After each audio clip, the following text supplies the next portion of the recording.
this is an exceptionally simple cane. It has only one more complicated part, and I will slow down on that part. So use your square cutter to cut equal number of squares from the green and from the red, and then place them one on top of each other. Your clay should be on the thickest setting, of course.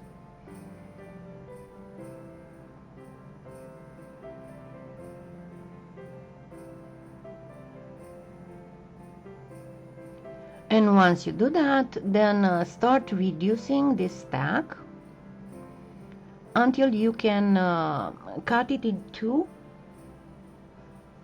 until the length is twice the width. So you can cut it in two pretty much square pieces.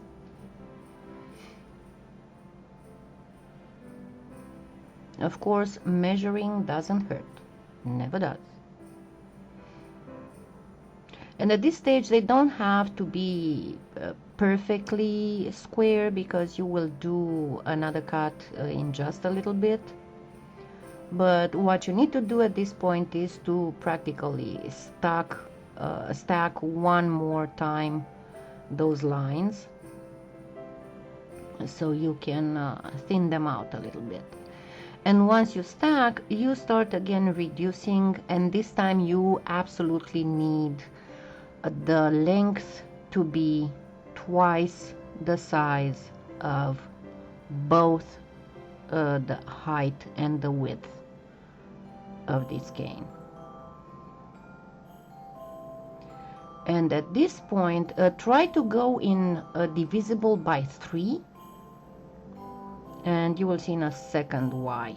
Make it score pretty much the cane in 3/3. Don't cut, just make yourself a little sign. See, I had my cane was tall and wide of 1.5 inches.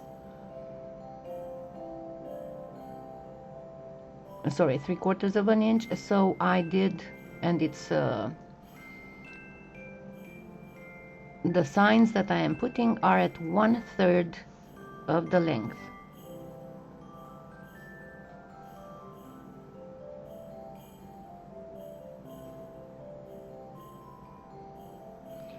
And then cut the corners in a diagonal from the scoring that you did to 1/3 to the opposite corner. This is the most complicated part of the whole cane. And no worries, as I said, I will slow down. Now place your middle piece so that the stripes will go in a diagonal, and place one of the ends on one side and the other end on the other side, matching the alternating stripes and their direction. Then cut exactly in that V,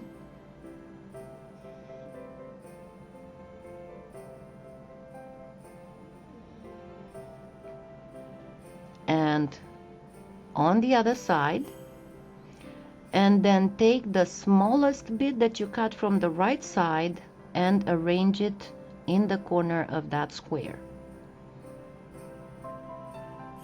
Again, matching the alternating colors and the direction of the stripes.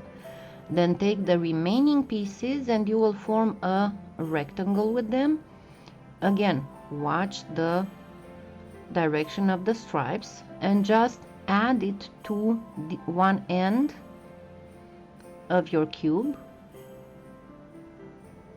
matching the lines one more time. And now just press the whole rectangle together and reduce it a little bit until it is twice as long as it is wide and tall. And then cut it into 2 equal cubes. And you are done with the hardest part of it all.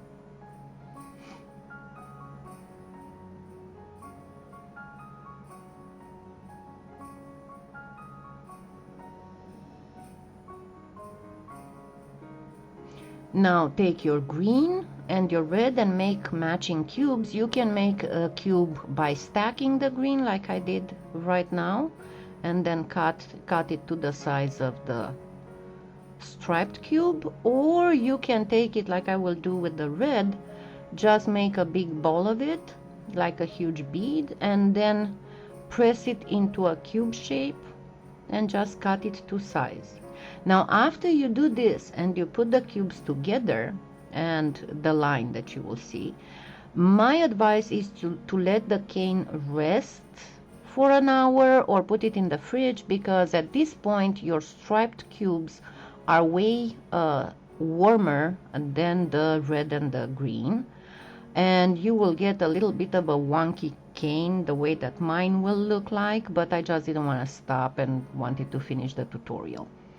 Once you place your cubes in this fashion, so you'll have on a diagonal the striped ones and then the red and the green, then cut it in two and use a mix of gold and white pearl to insert two lines to form a tartan.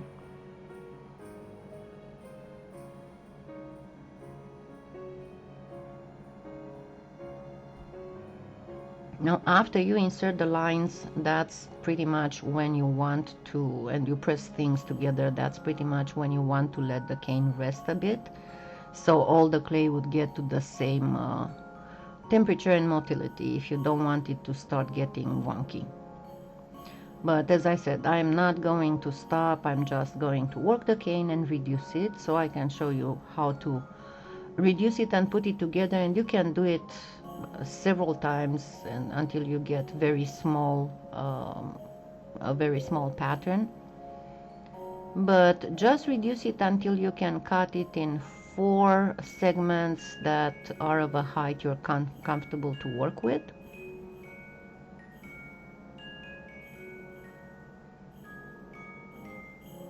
And this is a cane that you can use as a veneer, you can make ribbons out of it, you can make decorations, whatever you desire. So cut it in 4 manageable segments.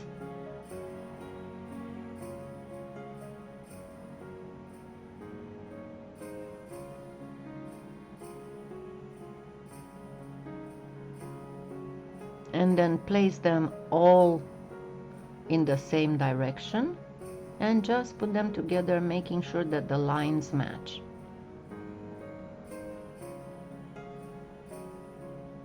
That one was a little bit thicker. But as I said, mine came up a little wonky because I didn't let the cane rest.